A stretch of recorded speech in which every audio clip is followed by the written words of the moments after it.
या फिर अलग अलग हैं? तो इस पर हम आज विचार करेंगे कि ब्रह्म और जगत क्या एक हैं। आदि गुरु शंकराचार्य विवेक चूड़ामणि नामक इस ग्रंथ में, इस शास्त्र में जो बातें बता रहे हैं उसी पे आधारित यह चर्चा है कि ब्रह्म और जगत को एक बताया जा रहा है। तो क्यों बताया जा रहा है? ब्रह्म और जगत को एक बताया जा रहा है तो क्यों बताया जा रहा है? तो यही आज का विषय है। और एक कैसे है, कैसे एक हो सकता है? ब्रह्म सत्यम जगन मिथ्या साफ कहा गया। अद्वैत सिद्धांत है कि ब्रह्म सत्यम जगत मिथ्या, के जगत तो मिथ्या है। तो फिर ब्रह्म और जगत एक कैसे हो सकते हैं? किस प्रकार से हो सकते हैं? और यदि एक कहा जा रहा है तो एक क्यों कहा जा रहा है? वास्तव में जगत की जो अनुभूति है वह मिथ्या है। ठीक है, जगत की जो अनुभूति है वह मिथ्या है। जगत तो ब्रह्म स्वरूप है। कुछ ऐसी बातें बताई जा रही हैं, तो किस ढंग से? क्योंकि ब्रह्म को ही मूल तत्व माना गया है और ब्रह्म से ही सब निर्मित है। जैसे घट और मृदा, मृदा मतलब मिट्टी, मिट्टी और घड़े में क्या अंतर? मिट्टी ने ही घड़ा का रूप धारण किया, तो मिट्टी और घड़े में क्या अंतर? इसीलिए घड़ा अगर ये समझे कि वो मिट्टी से अलग है तो ऐसा नहीं है। वह, उसका तत्व तो मिट्टी ही है और सर्वदा उसका तत्व मिट्टी ही रहेगा। तो इसीलिए इसमें फर्क नहीं समझना चाहिए, इसमें भेद नहीं समझना चाहिए। ऐसे ही तर्कों के साथ और भी कई बातें आदि गुरु शंकराचार्य लिखते हैं। आइए हम चलते हैं सूत्रों पर। विवेक चूड़ामणि के सूत्र इस विषय में क्या कहते हैं कि ब्रह्म और जगत एक ही है। जैसे कि पूर्व में पहले हमने जो चर्चा सुनी कि शिष्य का यह प्रश्न था कि क्या आत्मा शून्य है, सर्वाभाव है, मतलब उसमें सर्व अभाव है, तो उसे शून्य मानना चाहिए। तो उन्होंने समझाया कि यद्यपि वह पंच कोशों से परे ही है परंतु सर्वव्यापी है, सब कुछ वही है, तो शायद शून्य कहना भी उसे उचित ना हो। तो ऐसी बात कही गई। आगे चलते हैं और ब्रह्म और जगत की एकता के बारे में जो यहां चर्चा मिलती है उसको समझने का प्रयास करते हैं। तो कहा जा रहा है सदिदम परमाद्वैतम स्वस्मादन्यस्य वस्तुनो अभावत न ह्यन्यदस्ति किंचित सम्यक परमार्थ तत्व बोधे ही। यह परमाद्वैत ही एक सत्य पदार्थ है। यह अद्वैत ही, यह ब्रह्म ही एक सत्य पदार्थ है। इसी को सत्य पदार्थ समझना चाहिए। तो यह परमाद्वैत ही मात्र एक सत्य पदार्थ है और कोई वस्तु है ही नहीं। मतलब कि इस अद्वैत को छोड़कर, इस ब्रह्म को छोड़कर दूसरी किसी वस्तु की सत्ता नहीं है, दूसरी कोई वस्तु है भी नहीं। जो है वह यह ब्रह्म ही है, दूसरी कोई वस्तु नहीं है। कुछ इस प्रकार से बात को समझाया जा रहा है। इस परमार्थ तत्व का पूर्ण बोध हो जाने पर और कुछ भी नहीं रहता। यह जो परमार्थ तत्व आत्मा है, यह जो परमार्थ तत्व ब्रह्म है, उसका बोध हो जाने पर यह स्पष्ट हो जाता है कि कुछ नहीं रहता, मात्र यह ब्रह्म ही है और कोई दूसरा तत्व नहीं है। फिर कह रहे हैं यदिदम सकलम विश्वम नाना रूपम प्रतीतमज्ञानाद तत्सर्वं ब्रह्मैव प्रत्यस्ताशेष भावना दोषम।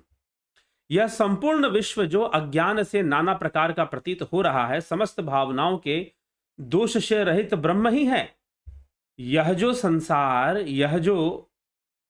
संसार है, जगत है, यह संपूर्ण विश्व जो अज्ञान से, इंद्रियों के अज्ञान से, इंद्रिय अनुभूति को यहां अज्ञान माना गया है। ठीक है, अज्ञान से नाना प्रकार का प्रतीत हो रहा है। यह जो संसार नाना प्रकार का दिखाई दे रहा है, कुछ कैसा है कुछ कैसा है, समस्त भावनाओं के दोष से रहित, जो समस्त भावनाओं का दोष है, अर्थात जो भावातीत है, जो दोषों से रहित है, भाव दोष, इन भावनाओं को दोष माना गया है। हमारे मन में कभी कैसे भाव और कभी कैसे भाव उत्पन्न होते हैं, कभी किस प्रकार के भाव तो कभी किस प्रकार के भाव, तो कभी इस प्रकार के भाव तो कभी उस प्रकार के भाव। हम हमेशा किसी न किसी भावना के भीतर रहते हैं। यह भावना ही तो वृत्ति है।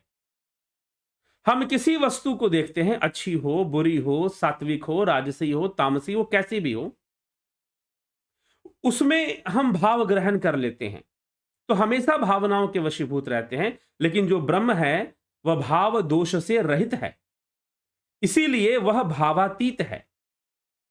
जो ब्रह्म है वो भाव दोष से रहित है, इसीलिए भावातीत है।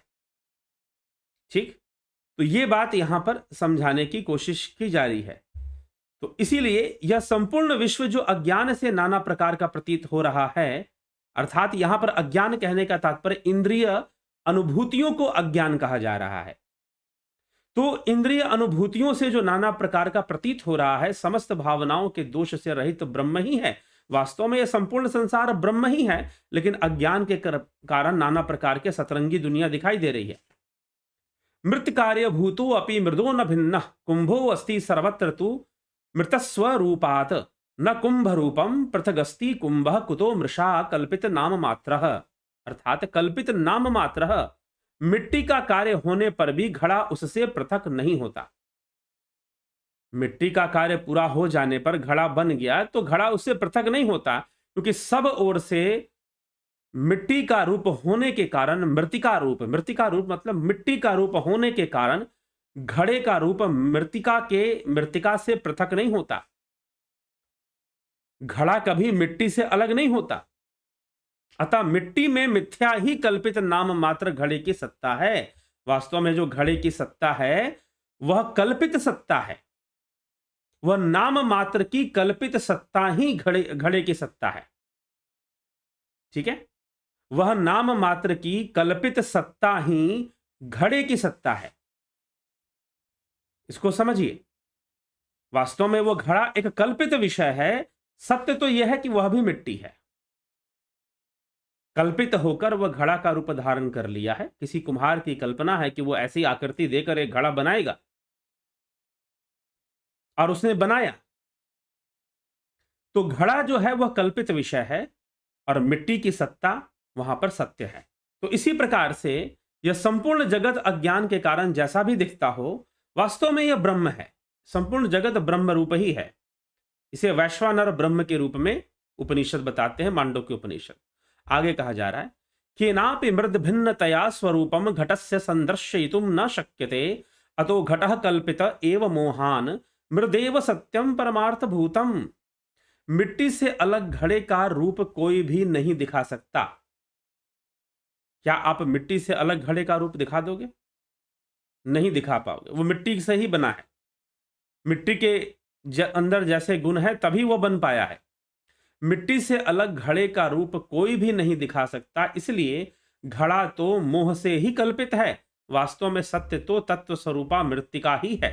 तत्व स्वरूप मिट्टी ही सत्य है।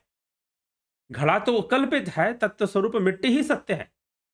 सद ब्रह्म कार्यम सकलम सदैव तन्मात्र में तन्न ततो अन्य दस्ती अस्तीति यो वक्ति न तस्य मोहो विनिर्गतो निद्रित वत प्रजल्पः। अर्थात सत्य ब्रह्म का कार्य यह सफल प्रपंच सत्य रूप ही है, क्योंकि यह संपूर्ण वही तो है। उससे भिन्न कोई सत्ता नहीं होती। उससे अलग, ब्रह्म से अलग किसी भी चीज की, किसी भी विषय की कोई दूसरी सत्ता नहीं है। जो कहता है कि उससे पृथक भी कुछ है, उसका मोह दूर नहीं हुआ। जो ये कहे कि ब्रह्म से अलग भी कोई सत्ताएं हैं, तो उसका मोह अभी दूर नहीं हुआ। उसका यह कथन सोए हुए पुरुष के प्रलाप के समान है। उसका जो कथन है सोए हुए पुरुष के प्रलाप के समान है, यह समझ लीजिए। तो वो सोया हुआ, मुंह में पड़ा हुआ व्यक्ति है जो ये कह रहा है कि ब्रह्म के अलावा भी किसी की सत्ता है। वह मूर्खता से पूर्ण निद्रा में, माया की निद्रा में सोया हुआ व्यक्ति है, जो कह रहा है कि ब्रह्म से अलग भी कोई सत्ता है। जैसे जीव की सत्ता, प्रकृति की सत्ता लोग बता देते हैं, तो उससे अलग कुछ भी नहीं है, सब ब्रह्म से ही है। ब्रह्म से ही सब कुछ है, इसलिए ब्रह्म भी जगत स्वरूप है। ब्रह्म भी और जगत और ब्रह्म की एकता को यहां प्रमाणित किया गया है। आगे कहते हैं, ब्रह्मै वेदम विश्वमित्येव वाणी श्रुति ब्रुते अथर्वनिष्ठा वरिष्ठा तस्मातेदत् ब्रह्म मात्रम ही विश्वम नाधिष्ठानाद भिन्नतारोपितस्य। यह संपूर्ण विश्व ब्रह्म ही है, ऐसा अति श्रेष्ठ अथर्व श्रुति कहती है। यह संपूर्ण विश्व ब्रह्म ही है, कौन कहती है? अथर्वनिष्ठा वरिष्ठा। इस पर पहले भी चर्चा हो चुकी है, पहले भी मैंने इस पर व्याख्यान दे चुका हूं अथर्व श्रुति के प्रमाण के साथ। अथर्व श्रुति के ब्रह्म सूक्तों में इसकी चर्चा है, ब्रह्म ज्ञान के सूक्तों में, ब्रह्म जगत के सूक्तों में इसकी चर्चा मिलती है, अथर्व श्रुति के अंदर, अथर्ववेद के अंदर। और पीछे लगभग कुछ महीने पहले, लगभग नहीं भी तो 7-8 महीने पहले, जहां तक मुझे स्मरण है, इस पर मैंने एक चर्चा की थी और अथर्ववेद से मंत्र खोलकर दिखाए थे, जिसमें लिखा हुआ है कि जड़ और चेतन ब्रह्म के ही रूप है, ब्रह्म के ही संतानें बताई गई, ब्रह्म के पुत्र बताए गए हैं, जड़ और चेतन, जिनसे आगे सृष्टि बढ़ती है। वास्तव में ब्रह्म से ही सब कुछ है और ब्रह्म से ही सब कुछ आगे बढ़ा हुआ है। तो इस तरह की सत्ता का वर्णन है। तो यह संपूर्ण विश्व ब्रह्म ही है, ऐसा अति श्रेष्ठ अथर्व श्रुति कहती है। इसलिए यह विश्व ब्रह्म मात्र ही है, क्योंकि अधिष्ठान से आरोपित वस्तु की पृथक सत्ता हो ही नहीं सकती, हुआ ही नहीं करती, ठीक ना। अधिष्ठान से आरोपित वस्तु की सत्ता नहीं हो सकती। अगर आप, जैसे घड़ा है तो घड़े की सत्ता नहीं है, सत्ता तो मिट्टी की है। मिट्टी ना होता तो घड़ा ना होता। तो मिट्टी ने ही, कुम्हार के चाक पर मिट्टी को घुमाकर उसे घड़े की आकृति दी गई है, वह कल्पित है। घड़ा कल्पित विषय है, मिट्टी ही सत्य विषय है, मिट्टी ही वहां पर सत्य विषय है। इसी प्रकार यह संपूर्ण जगत वास्तव में ब्रह्म ही है, परंतु हम कल्पित वस्तुओं में ही उलझे हुए हैं, उसी में मोह लगाए बैठे हैं। कुछ इस प्रकार की चर्चा है। तो आगे कह रहे हैं कि सत्यम, सत्य वस्तु के, तो जो सत्य वस्तु है वास्तव में यहां पर मिट्टी ही है। मिट्टी को ही सत्य वस्तु, घड़ा सत्य वस्तु नहीं हो सकता। तो घड़ा मोह से ही कल्पित है। घड़ा जो है वह मोह से ही कल्पित है। आगे कहा जा रहा है सत्यम यदि स्याजग देत दात्मनो अनंतत्वा हानिर निगमा प्रमाणात असत्यवादित्वम पिशीतु स्यानय तत्रयम साधु हितम महात्मनाम। अर्थात यदि यह जगत सत्यम, यदि यह जगत सत्य होता तो आत्मा की अनंतता में दोष आ जाता और श्रुति अप्रामाणिक हो जाता। और जो शास्त्र कहते हैं, जहां पर कृष्ण की, भगवान कृष्ण की भी वाणी है कि ये तीनों ईश्वर भी फिर मिथ्यावादी सिद्ध हो जाते, इस प्रकार की बात कही जा रही है। इसलिए जगत को सत्य नहीं माना जा सकता, ब्रह्म को ही सत्य माना जा सकता है। ईश्वरो वस्तु तत्वज्ञो न चाहम तेष व्यवस्थिता न च मतस्थानी भूतानि तेवमेव वची कल्पित। अर्थात परमार्थ तत्व के जानने वाले श्री कृष्ण भी, भगवान भी कुछ ऐसी बातें कहते हैं। क्या कहते हैं? कि न तो मैं ही भूतों में स्थित हूं और ना ही वो मुझ में स्थित है, क्योंकि होने की आवश्यकता ही नहीं है। न च मतस्था न चाहम तेष्वस्थित न च मतस्थानी भूतानी।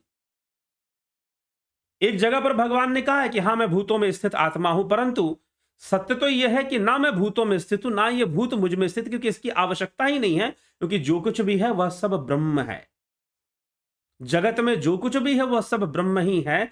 इसीलिए सब कुछ उसी का रूप है, उसी का विवर्त है, उसी का मैनिफेस्टेशन है।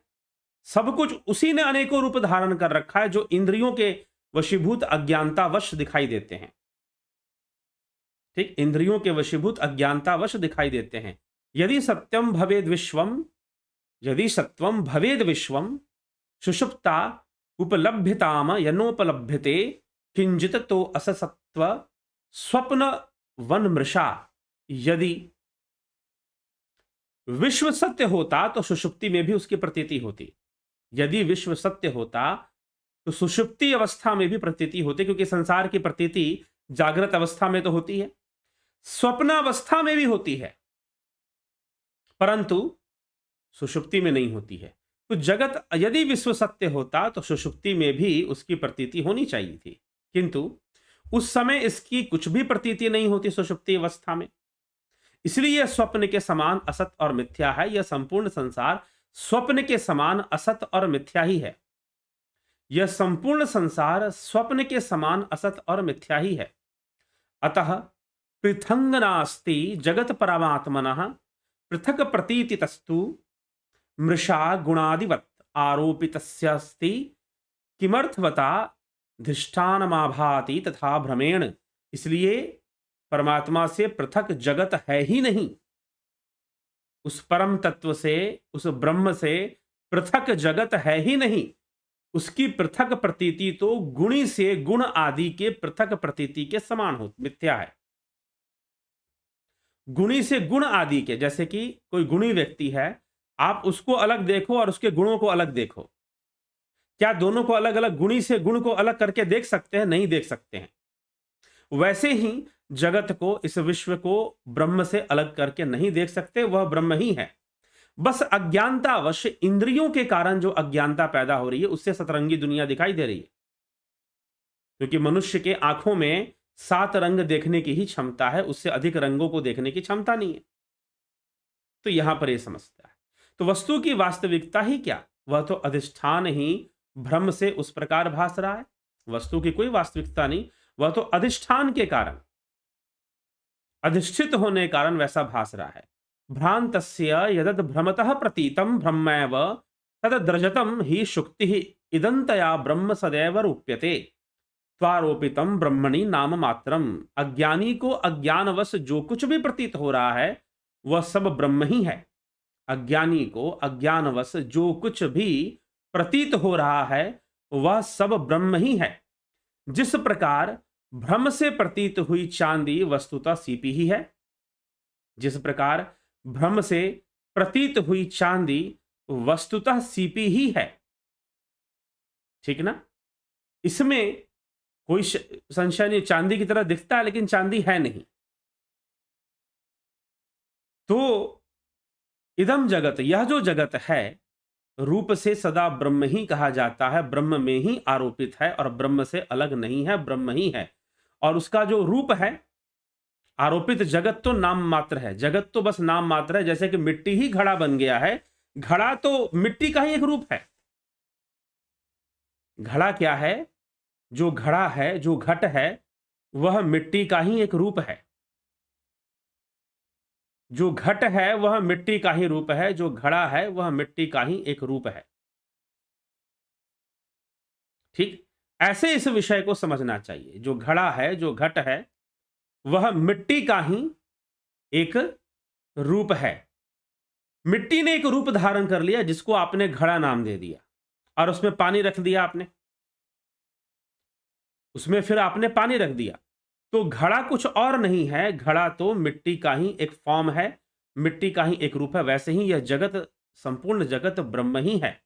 अज्ञानतावश ब्रह्म नहीं दिखाई दे रहा है, इंद्रियों के कारण ब्रह्म नहीं दिखाई दे रहा है, कुछ और दिखाई दे रहा है।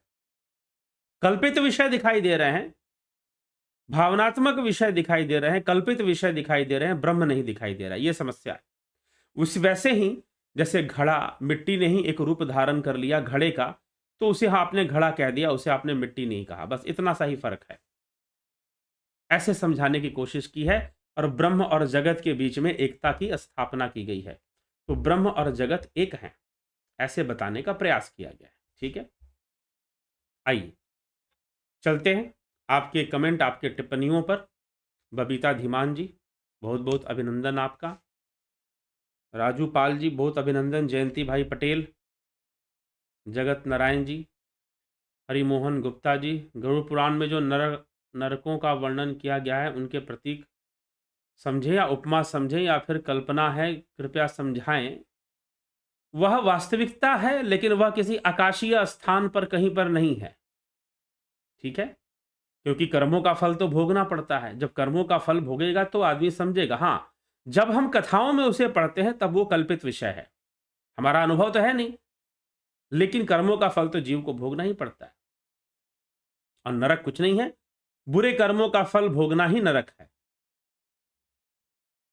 ठीक, तो प्रतीक जब वो किताबों में लिखा है तो जिन शब्दों में लिखा है तब तो वो प्रतीक के रूप में है, लेकिन जब अनुभव हो जाएगा तब तो वास्तविकता हो जाएगी, और अनुभव का अनुमान जरूर हो जाएगा। क्यों हो जाएगा? क्योंकि संसार में कर्म फलों का भोग जीव करते ही करते हैं, तो उसका अनुमान होना भी स्वाभाविक है। दिनेश महाराज जी, नचिकेता शरीर के साथ यमलोक कैसे गया? योगी तो था नहीं, क्या किसी ने उसे? हाँ, अपने पिता की कृपा से गया था, पिता ने भेजा था। स्मृति रस्तोगी जलाराम राय का हरिमोहन कथावाचक वो संत या गुरु कह सकते हैं। अगर वो ऐसा ज्ञान देते हैं तो जो ज्ञान का स्रोत है वो गुरु है, ठीक है। अगर उनसे कोई श्रेष्ठ ज्ञान आपको हो रहा है तो आप गुरु कह सकते हैं। रूपलाल विश्वकर्मा जी, मिथिलेश सिंह, मात्र कथा कहानी सुनने तक सीमित हैं और आप कोई ज्ञान नहीं ले पा रहे हैं तो नहीं, अगर ज्ञान ले पा रहे हैं, ज्ञान का स्रोत बनते हैं तो कह सकते हैं। मिथिलेश सिंह, गौरव विक्रम सिंह जी, बहुत अभिनंदन। उषा श्रीवास्तव जी, विक्रम सिंह जी, टी.आर. राठिया, सविता नायक, विमला शाह, कार्तिक बेदी, रामनिवास मीना, कार्तिक बेदी। मंत्रों को कैसे जपा जाए कि उनके देवी देवता की कृपा प्राप्त हो और साथ में हमारा और ऑरा स्ट्रांग हो? और क्या मंत्रों के द्वारा चक्रा भी बैलेंस कर सकते हैं? यदि हाँ तो कैसे? कल का विषय है, कल मंत्र शक्ति पर चर्चा होगी, तो जरूर आप उसका लाभ उठाइए। भगवती यादव, रमेश पेशवानी, माधुरी कोले, जोंती दत्ता, विंदेश्वरी मिश्रा जी, बलवंत सिंह गोहिल, राम प्रकाश, रचना जी, रियल फैक्ट्स, गणेश पवार, बहुत अभिनंदन। सुराम पत्याल जी, मुकेश प्रसाद जी, पिंटू वासवा, मुकेश प्रसाद, को एग्जिस्टेंस, अभिनंदन है आपका। गंभीर शाह, सरोज कृष्णानी, कन्हाई कुमार जी, अल्पा पटेल जी, बहुत बहुत अभिनंदन है। कार्तिक बेदी, सुषुप्ति में जगत का ध्यान नहीं होता तो गुरुजी परम आत्मा का भी तो ध्यान नहीं होता, उससे क्या फर्क पड़ता है? परम आत्मा का ध्यान नहीं होता, सुषुप्ति में जगत नहीं होता, जगत का ध्यान नहीं होता, ये नहीं कहा गया, जगत ही नहीं होता। आपकी अनुभूति में, आपकी चेतना में जगत उस समय रहता ही नहीं है सुषुप्ति अवस्था में, और यहां तक कि समय का भी पता नहीं चलता। जितनी देर आप सुषुप्ति अवस्था में रहेंगे आपको काल का कोई अनुभव उसमें नहीं होगा। अगर मान लीजिए कि आप सो गए, लेट गए और सुषुप्ति में तुरंत चले गए, तो 3-4 घंटे बीत जाएंगे और जब उठेंगे तो आपको लगेगा कि अभी तो लेटे थे और अभी उठ गए, लेकिन समय तो 3-4 घंटे का निकल चुका होगा। तो सुषुप्ति में जगत का ही भान नहीं होता। अर्जुन चौहान, राकेश मराठे, राकेश चंद्र शर्मा, कृपया ज्ञानगंज के विषय में बताएं। कभी कभी बात करते हुए ज्ञानगंज के विषय में बताए हैं। बजरंग शर्मा जी, रतन नाथ जी, स्पिरिचुअल अवेयरनेस, शरद कुमार न्याल, आर्यन कुमार, क्या इष्ट की प्राप्ति परमानेंट होती है? प्लीज टेल मी, इष्ट की प्राप्ति परमानेंट होने का क्या मतलब है? इष्ट की प्राप्ति का परमानेंट होने का क्या मतलब है? ठीक है, इस संसार में कुछ भी परमानेंट वैसे नहीं होता, जब तक मुक्ति ना हो जाए, मोक्ष ना हो जाए, कुछ भी परमानेंट नहीं है। ठीक। योगेश खैरनर जी, आप जब परमात्मा की बात करते हैं तो वे मंदिर में चीज मांगने वाले लोगों के भगवानों से कैसे अलग हैं? मंदिर में जिनसे आप चीज मांगते हैं वो देवता हैं, वो परमात्मा नहीं है। ठीक है, और इस चैनल के पीछे के वीडियोस में जाइए, देवता परमात्मा में बहुत बड़ा अंतर बताया गया है।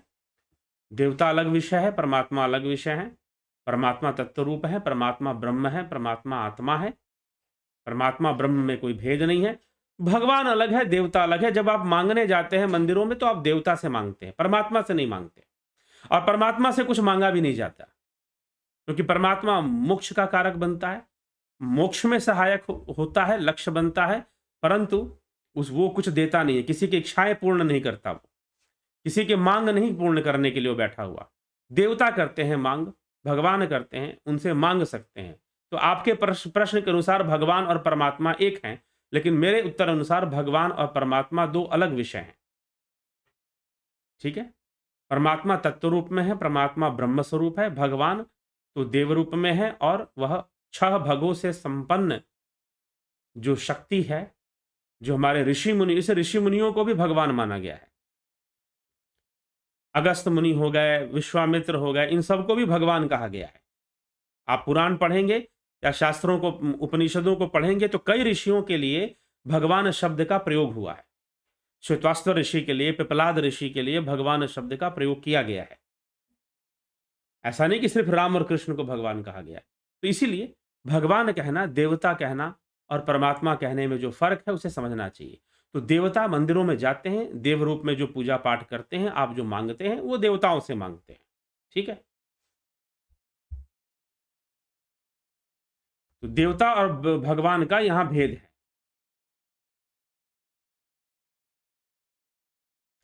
मोक्ष ध्यान योग से मिलता है या अष्टांग योग से मिलता है?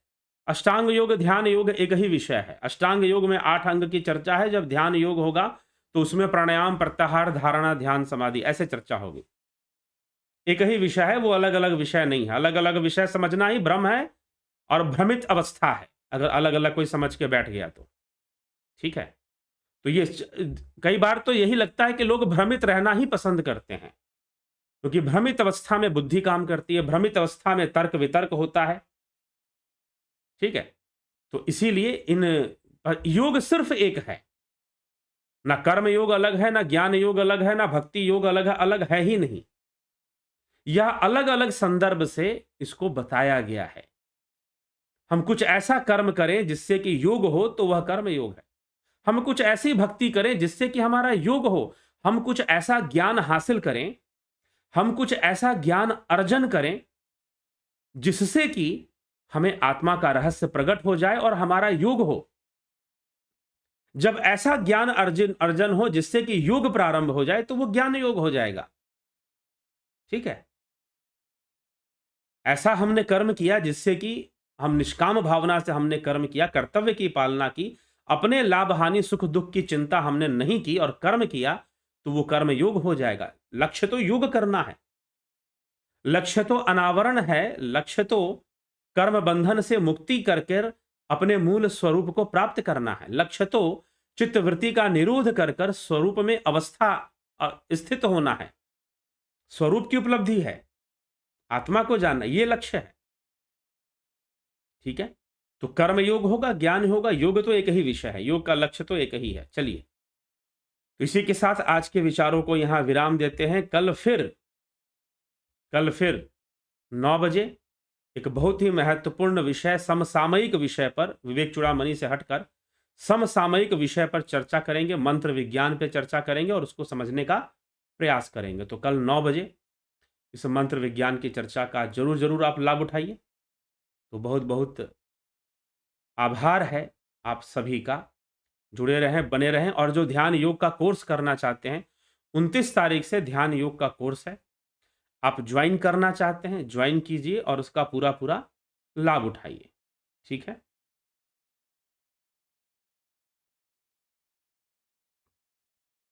ठीक। तो यह सारी चीजें चर्चा में होती रहती हैं। वेद, पुराण, शास्त्र, उपनिषद, इनमें क्या अंतर है बताया जा चुका है। आप पीछे हमारे वीडियोस में जाएंगे तो उन वीडियोस में वेदों, पुराणों, स्मृति ग्रंथ, श्रुति ग्रंथ, इन सब की चर्चा है। ठीक है? भारतीय सनातन धर्म के जो शास्त्र हैं, शास्त्र परंपरा क्या है और शास्त्र क्या है, कैसे हैं, उन सब की चर्चा है। आप उसे देख सकते हैं उन वीडियोस को। नहीं तो आगे भविष्य में भी चर्चा चलती रहती है, आप जरूर उसका लाभ उठाइए। ठीक? तो इसी के साथ विराम देंगे अभी, और कल फिर 9 बजे मिलेंगे आप सभी से और चर्चा को आगे बढ़ाएंगे। बहुत बहुत आभार आप सभी का।